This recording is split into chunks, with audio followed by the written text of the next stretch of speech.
Hello, and welcome to this webinar on Excel data validation by Edureka. We're going to discuss today how data validation is done in Excel and what it is used for. Before we begin, my name is Tarun Agarwal. I am an Excel user and trainer since now nearly 2 decades, and I have discovered that data, when needed in Excel, provides various opportunities. The last time we saw pivot tables and how they can be massaged to provide a better analysis. Today we're going to go to the source of data. What exactly can we do to control the data that is entered? Now, why do we need to control data? We will see shortly. Our agenda for the day is introduction to data validation, creating of drop-down lists, a dependent drop-down list. Don't worry about it. I will explain what these terms mean later. Managing user alerts and avoiding duplications. Now, what is introduction to data validation? This is very simply the need for data validation is for 2 primary purposes.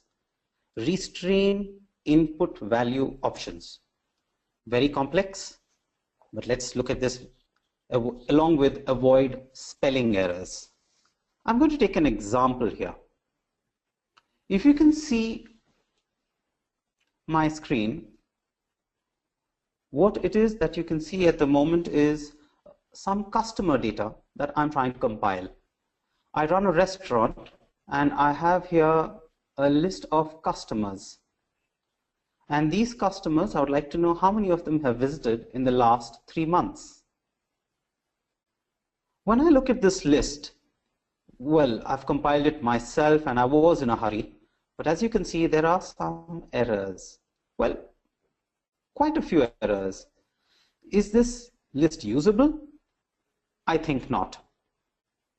What I really need is a validation, a way of ensuring that I only enter a limited set of data. I should not be able to enter anything other than that. So let's say that my options here, I have a yes, I have some no's, I have not sure, maybe.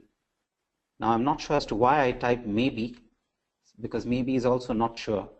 Yes and no. Now, how can I control this? This is exactly where data validation comes in.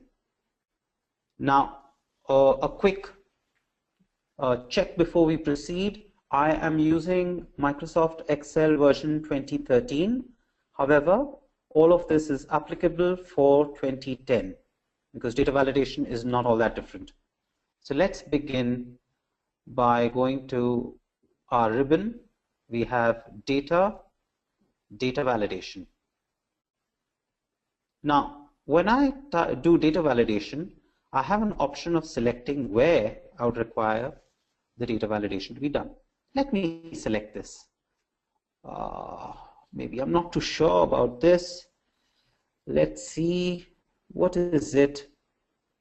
I have here data validation, which gives me lots of different options. Before we get to this, let's understand what are our options for data validation. So creating a drop-down list provides us an option of using comma-separated values. We will see shortly what that means. A range of values, named range, table list, and dynamic list. We're going to try and cover today list of comma-separated values, range of values, named range, and if possible, table list and dynamic list. Let's begin. I go to data validation. I have selected the fields where I want data validation to be applied, and I say I want a fixed list of values. And I want, what was that? Yes, no, and let me say maybe, because I'm not sure. Let's try and correct this data, shall we? Aha. I have yes, no, maybe. Now, why is this appearing like this? That is because when I went to data validation, the default options which I have of ignore blank and in cell dropdown, I left them checked. If I were to remove in cell dropdown, what would I get?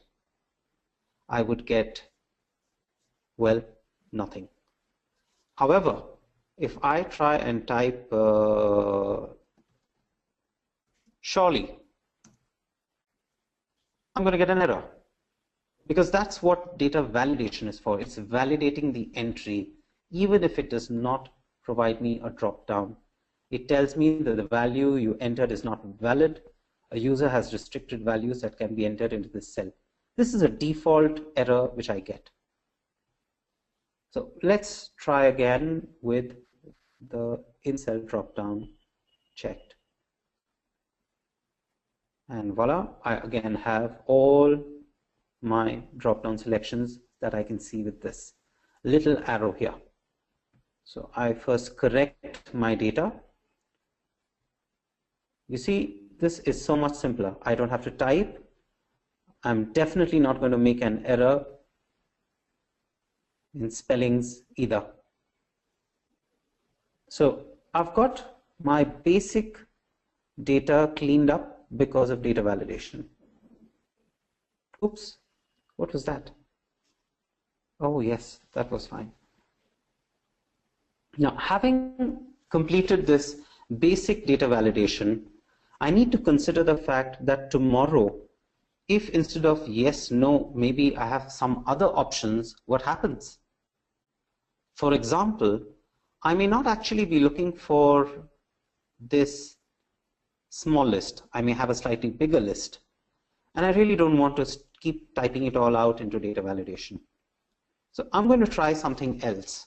I'm going to now add in information about these customers to say what was their, I say, preferred cuisine. Now when I say a preferred cuisine, I have options: Indian, Chinese, Italian, Mexican. As it is, I'm going to name this sheet data just for hygiene purposes. I'm going to add another one which I will name as reference. Right.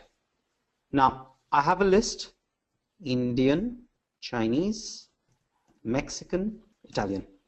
So I have this list out here. Let's go back and look at what we wanted next, a range of values. I'm going to look at this range of values here and say that this is what I need as preferred cuisine. I click on data validation again. I select a list, and this time I say that I would like reference in Chinese back. Okay. Go to the list wherever it is. It could be in another file even. If that file is open, I can go across, select it. It tells me it is reference sheet named reference A1 to A4. I'm not going to change anything here. Excel is quite wise. It has made my decision for me. And I say OK. And I have Indian, Chinese, Mexican, Italian. Right. I have one more option here. Maybe I would like to go for the next option, which is a named range. Now, I'm assuming that you already know how to name a range. However, for those of you who do not, who are new to this concept, it's quite simple. You select whatever it is that you want as a selection, and you have different options. You can go to formula, and you can say create from selection, in which case this is always going to tell me that I need to go to name manager instead and say new and say cuisine. Or my other option is to simply dive straight up here where you see the cell number. I dive here and I select the entire cell. I change this to cuisine. That's it. That's all. That's my named range. And here, where I have my data validation, I'm going back to data validation. However, instead of having this selection, I'm just going to say is equal to named range, cuisine. And again, I have here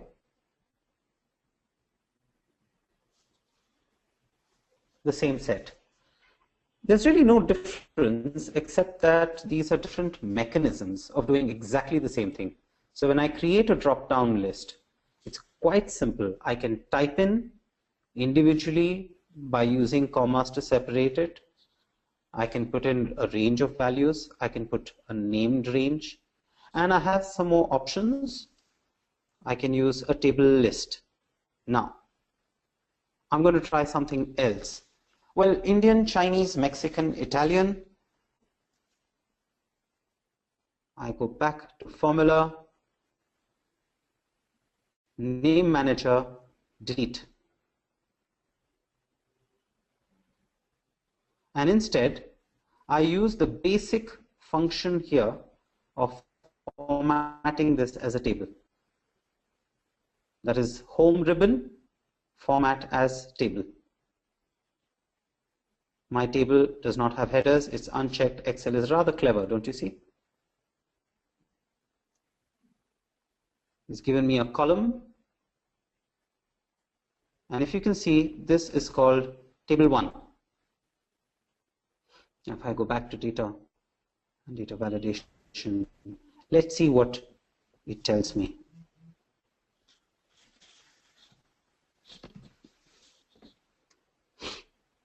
So this allows me to go to reference.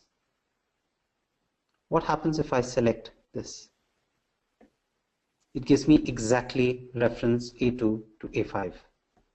What happens if I select this? It tells me A1 to A5.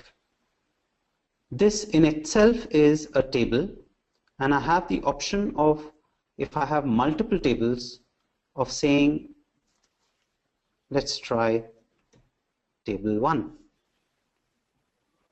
Aha, it says we found a problem. Try clicking insert function. So why is this happening? Ooh, so I guess we will drop that and stick with cuisine. But what did we do? We deleted that name cuisine. So what's happening here? While I have a drop-down validation, my data validation has now showing me cuisine but not detecting it anywhere. So it's rather simple. I go back and I name this cuisine. I do not really need this as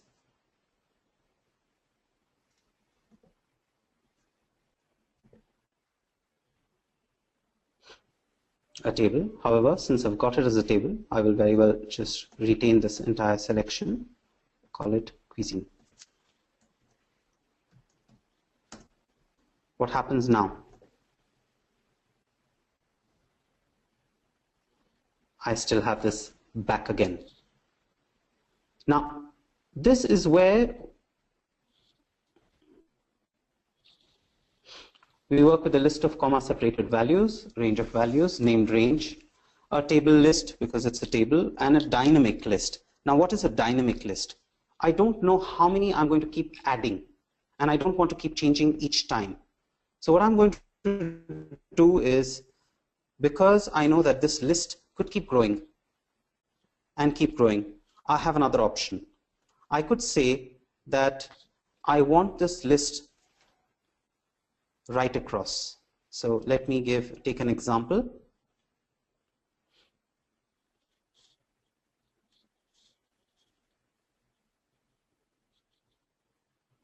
Let me show you another example here.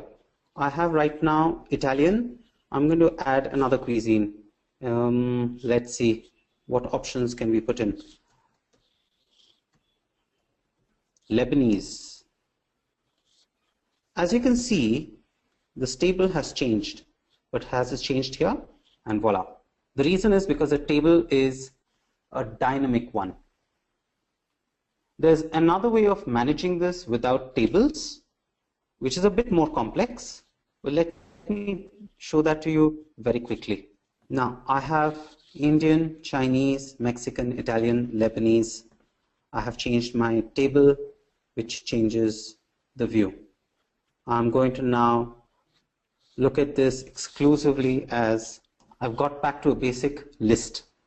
This basic list I will call again cuisine or not, because what we're going to do here is allow for Lebanese. We remove Lebanese. We have 4.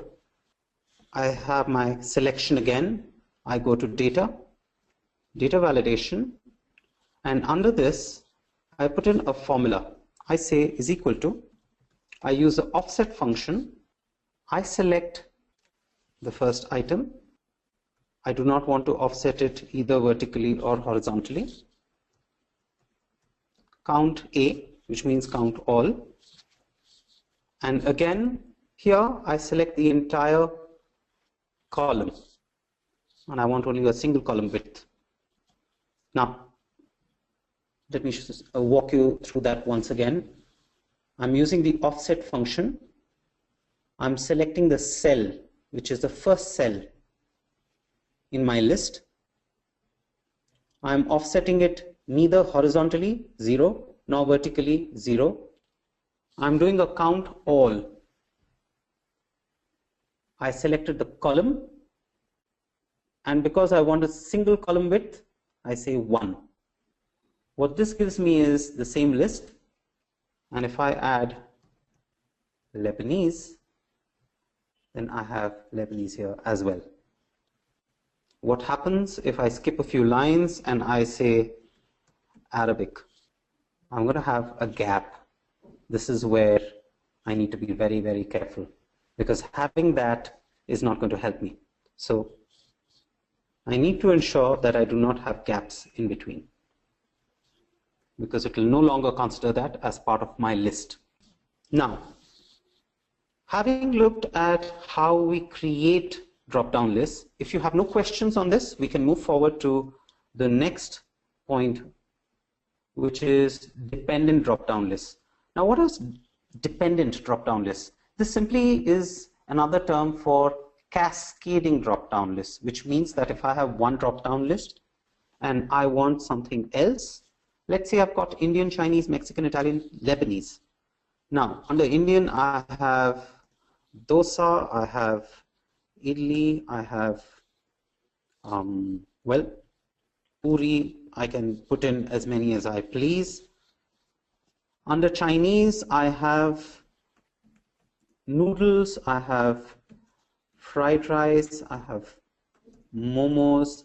I can also toss in gobi Manchurian. If any of you are not Indian, please remember gobi Manchurian is not really Chinese. Now, I have a question which I missed earlier. What happens if I delete the reference tab? Oh, please note that if you delete the reference tab, anything in the reference tab will disappear, which means all reference to that will disappear. You will need to recreate it, or you need to address it all over again. Neeraja, this is for you. You have asked, can you repeat it once, please? Which are you referring to?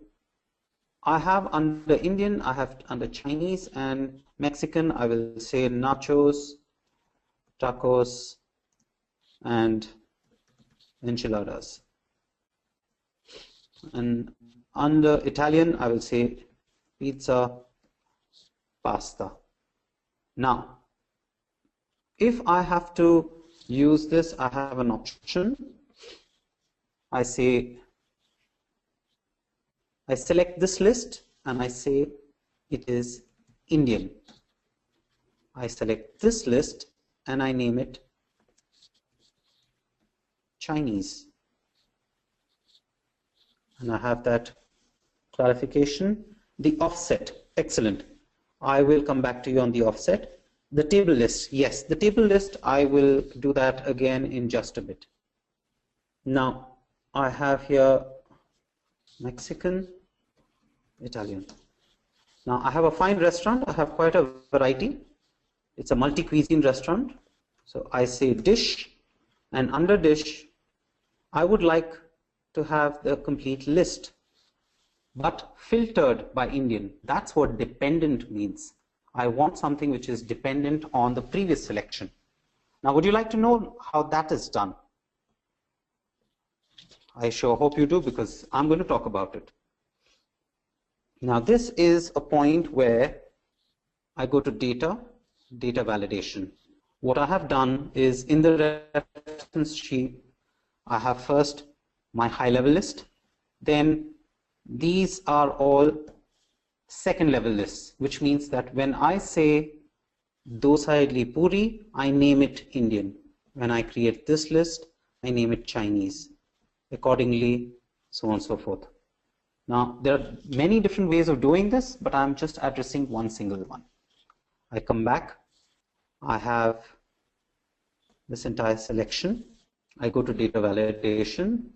I say list is equal to indirect. I use the indirect function. Connected, my active cell is E2. As you can see, it is E2. So I'm going to say indirect D2. Remember, when I clicked on it directly, it gave me an absolute reference, $D$2. I do not want $D$2 because right across it will give me only for whatever is selected in $D$2. I want a relative reference, which means that as I pull down, if I am in E3, I want what is in D3. E4, I want what is in D4, and so on and so forth. Indirect, okay. Now, because I have named Indian as the list name, my list name here gives me dosa idli puri. For Chinese, I have accordingly a separate list. Now, let me come back to the question on offset. Right. So I'll first begin by addressing the offset option of creating a data list. What I have done here is, under data validation, I have used the offset function to say that I want a list as it grows. So as it grows, I would like first to make a reference to the first cell in my list. Typically, it is always advisable that you enter it at the top of the column. Let me redo this for you. Is equal to offset first item in the list, which is A1, $1. Now, I do not want this offset actually neither vertically 0 nor horizontally 0. If I were to vertically push it down 3, it would move down. Here I want exactly the same reference. And the height of my, which is this height of my list, is where I would like to determine by doing a count all. And when I do a count all, I select the entire column by clicking on top on the A. Close it. And here I want one single column width. I do not want 2 column widths. I want one single column width. So this is a standard formula to be used to ensure that as the list grows, it continues. So you select the entire column by clicking on A or B, and in offset function, yes, Indira, you can select the entire column. And Nirja, I hope this addresses your requirement for understanding the offset. I'm going to come back here to another point, and this is Mujibul Hassan's table list. Let me quickly go to that before we move on. So when we say the table list, what I have done is to create this entire thing as a table, and I have named the table. So I select this, make it format as table from the home ribbon. I do not have a header. It's going to give me a header. And in this, because now this is actually a dynamic Excel table, I am naming this, instead of table 2, I am naming it as cuisine. This list, if I add anything under it directly, it will pull it all in. If I do not add anything to it, but if I extend this table by another 2, I've not entered anything. You see, I've just pulled this down to make this table longer. I come back here, I make my selection, I go to data, data validation. I'm still in the list. This time round, I'm saying is equal to cuisine. What I'm going to get here is my entire list, but wait for it. I come back here and I say that I'm looking for, can I think of any other cuisines? I'm running out of popular cuisines.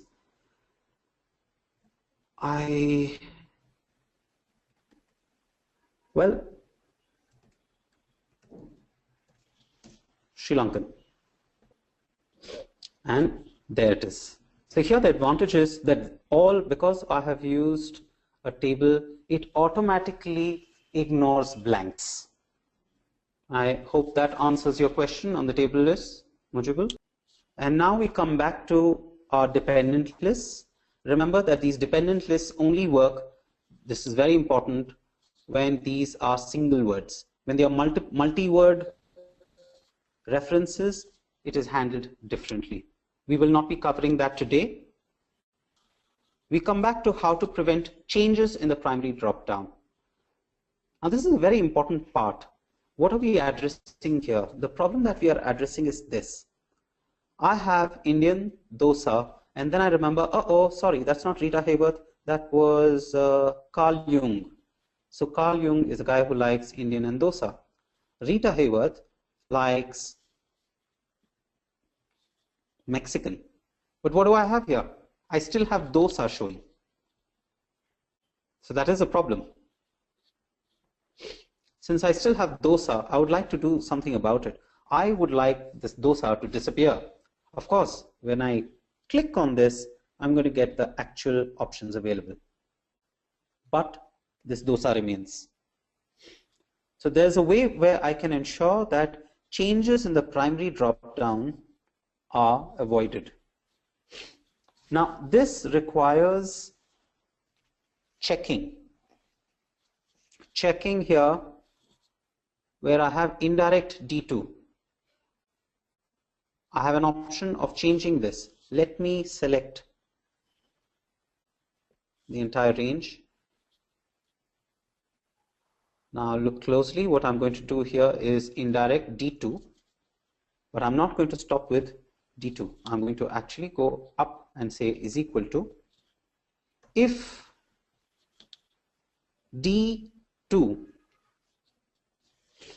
is equal to blank, then put in what I need, and which is that Indian, let's say, else indirect, and I can put in anything which is not named, any other list. Now this tells me the source currently evaluates to an error. Do you want to continue? Yes. What this is going to do is give me a very, very confused state of affairs, because this is at the moment not exactly what I need. So in the meantime, what I'm looking for again here, when you put blank in a function, that's right. So I'm saying that if D2 is equal to blank, then in that case, just a minute, I seem to have an issue. I have a feeling that I've hit a blank myself. I'm going to skip on this point for now so that I don't make a bigger fool of myself. And I will move on to the next point. Single space. Single space. Do you mean single space like that? No. All right, I will skip this for now. I think I'll have to prepare myself a little better on this point, as I seem to have confused it. I will move to the next point on the agenda. Sorry about that. And this is managing user alerts. Now, what are user alerts? This is the simplest part of the entire thing. This is where, let me first fix this so that we have correct data validations.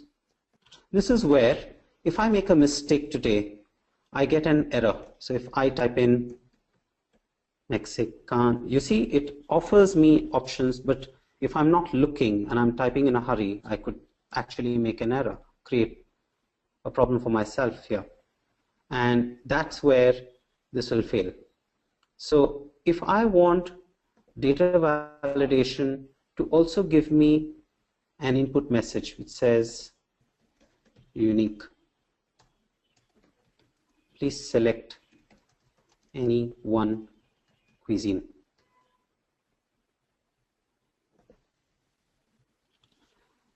As an input person, I will immediately get, yes, I am using to 2013 Excel Manoj.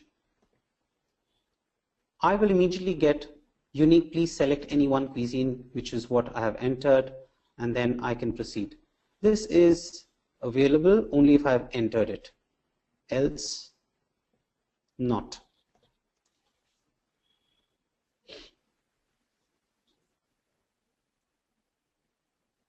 Now, if I want this, you see this erase current settings and continue. That's because I have one single thing which I have selected. I'll come back here.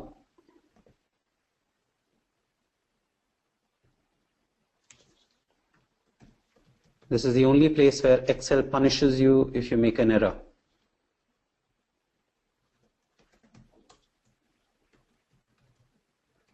Please select any one cuisine. Now, this is where I have an input value. Wherever the cell is selected, I get to see it. I would also like to be told very gently that there's a problem.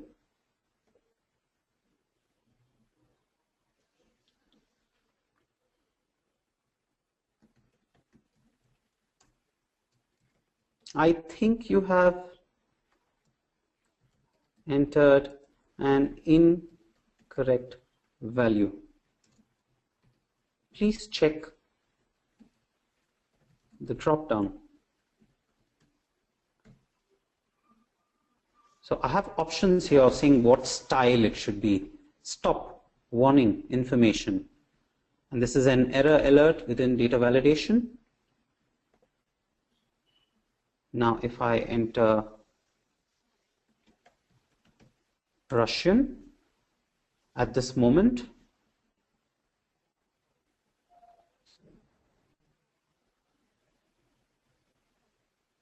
I have here all of these options, an error alert, which is information.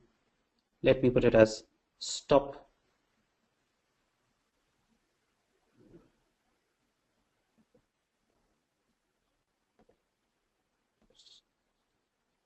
And I have an issue because I have a blank value. Let me reset this.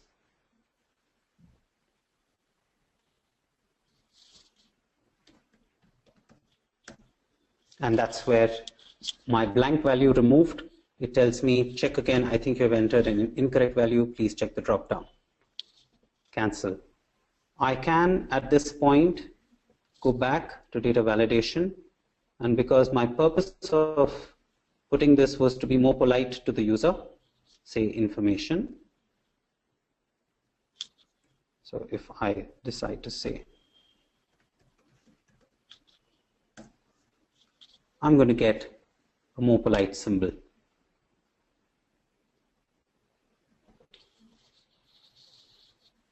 So you notice that it allowed me various inputs because I had a blank value settled here. Now these are errors that we can sometimes forget, which is why this kind of a structure helps. Looking at this data time and again, the reference helps you get a better idea of how exactly this is to be handled. A blank value will allow absolutely anything to be entered, which defeats the purpose of data validation.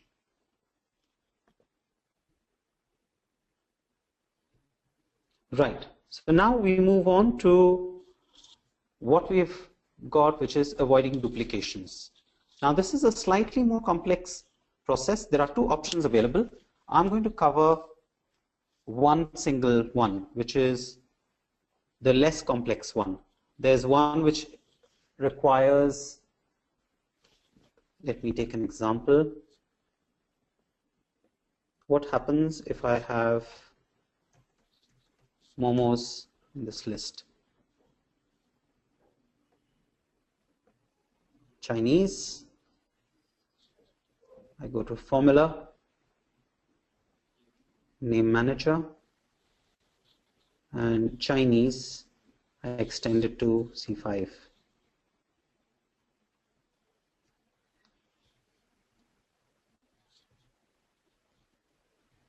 So what happens when I select Chinese? I get momos twice because Excel is not that smart yet as to be able to figure out that there is a duplication. So what I can do here is take one option, which is to select the lot, go in, click on remove duplicates. Now if I have to do this, continue with the current selection, remove duplicates, and that's it. And I'm back. So this is one option. The other option, when I have a very long list,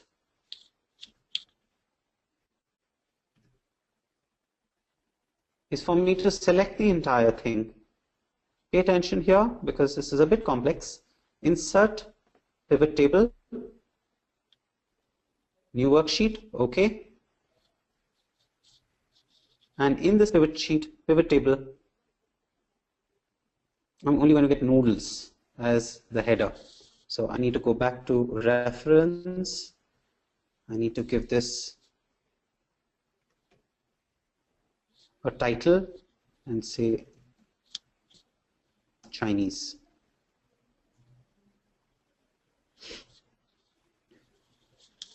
I come back here, change the data source, make it C1 so that I have the title as well. And that's it.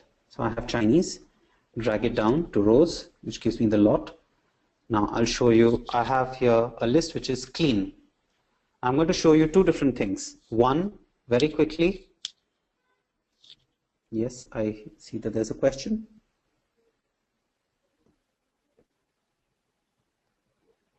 Time to practice? I'm afraid not. This is more of a webinar as where I show you, and you will get a recording of this at a later point in time, and you can at that point watch it and practice. Now, since I have this, I'm going to call this analysis again because I am completely anal about naming conventions. I come back here, and when I want to avoid duplicates, I have another option here. I will select this and say, so while this list originally this list is right up to momos, if I were to change the format, formula, name manager, Chinese, push it to 11. So the original list would have given me this. Remember that the minute you cross 8 values, you get a scroll bar. 8 values. That's what Excel supports without a scroll bar. Now, there are a lot of duplicates here. I want to avoid the duplicates without removing the original, affecting the original list. So I'm going to go to validation again and data validation. And in this, I'm going to use a different formula. Again, offset, pretty much the same, except that now I have the first in this list, comma, 0, comma, 0, comma, count all of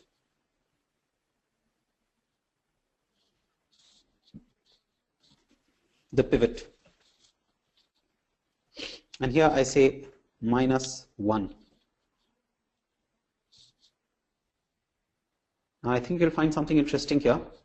Grand total also appears along with everything else. So all I need to do is go to this, and in this section I remove all the grand totals. I come back and voila. So I've used the offset again. There's a small change. Yes, I could do a COUNTIF as well. You're right, Mohit. There are various ways, like Excel is a lot like math. You can reach the same objective through various mechanisms. What count all does is to really give you those values. It's a simpler way than COUNTIF, but COUNTIF works as well. What you're going to do here is ultimately just filter this list down.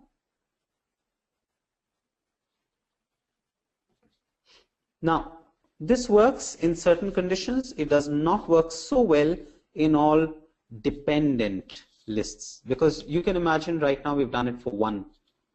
We can't copy it down all the way because we'll get different options each time.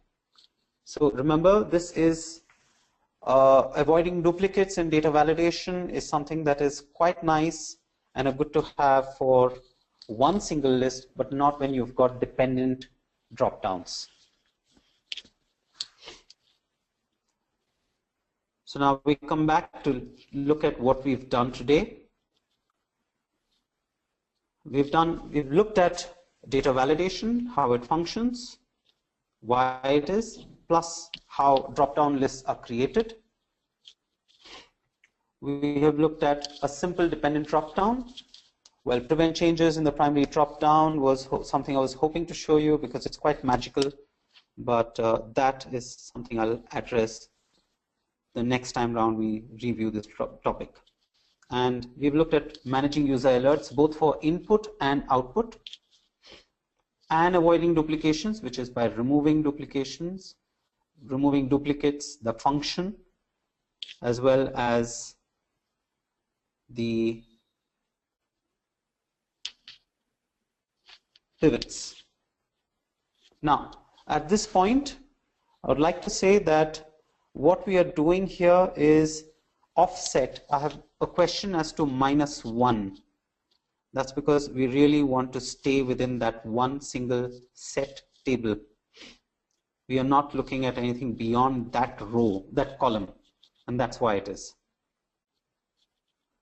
And on this note, I would like to ask you whether you have attended any other Edureka webinars, and if not, I invite you to attend other webinars to understand and quench your thirst for Excel knowledge. I believe that at this point we will close for the day. And I am going to, Mujibul, thank you for your comment, and I would like to bid you all a good night. Bye-bye.